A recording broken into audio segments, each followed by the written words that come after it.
दसऱ्यानिमित्त राज्यात विविध ठिकाणी मेळाव्यांचं आयोजन। मुंबईत दोन्ही शिवसेनेचे मेळावे तर बीड जिल्ह्यात पंकजा मुंडे आणि मनोज जरांगेंच्या मेळाव्याचं आयोजन। छत्रपती शिवाजी महाराज पार्कवर ठाकरेंच्या शिवसेनेचा दसरा मेळावा। शंखनाद होणार, मशाल पेटणार।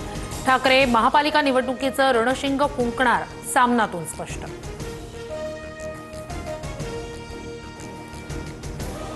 गोरेगावच्या नेस्को सेंटरमध्ये शिंदेंच्या शिवसेनेचा मेळावा। पालिका निवडणुकीआधीचा मेळावा असल्यामुळे शिंदेंच्या भाषणाकडे राजकीय वर्तुळाचं लक्ष। आधी निष्ठावंतांचे मेळावे व्हायचे, आता गद्दारांचे मेळावे होतात। गद्दारांवर चिखलफेक होणार असलं तर त्यात चुकीचं नाही। संजय राऊतांचा शिंदेंच्या शिवसेनेवर हल्लाबोल।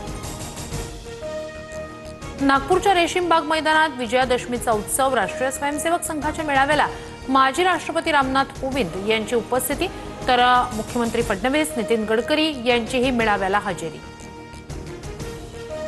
आम्ही शेजारील देशांमधील अस्थिरता भारतासाठी चिंतेचा विषय। भारत जगाला मार्ग दाखवू शकतो, मोहन भागवत यांचं वक्तव्य। संघ जातपात मानत नाही, आजही शाखेत दलित, आदिवासी, मुस्लिम, ख्रिश्चन असा सर्वांचा सहभाग। राष्ट्रीय स्वयंसेवक संघाच्या शताब्दीनिमित्त मुख्यमंत्र्यांचा विशेष लेख। 100 वर्षाच्या प्रवासादरम्यान संघाविरुद्ध कट कारस्थानं रचण्यात आली। संघाला नामशेष करण्याचा प्रयत्न झाला, मात्र प्रत्येक संकटात स्वयंसेवक स्थितप्रज्ञ राहिले।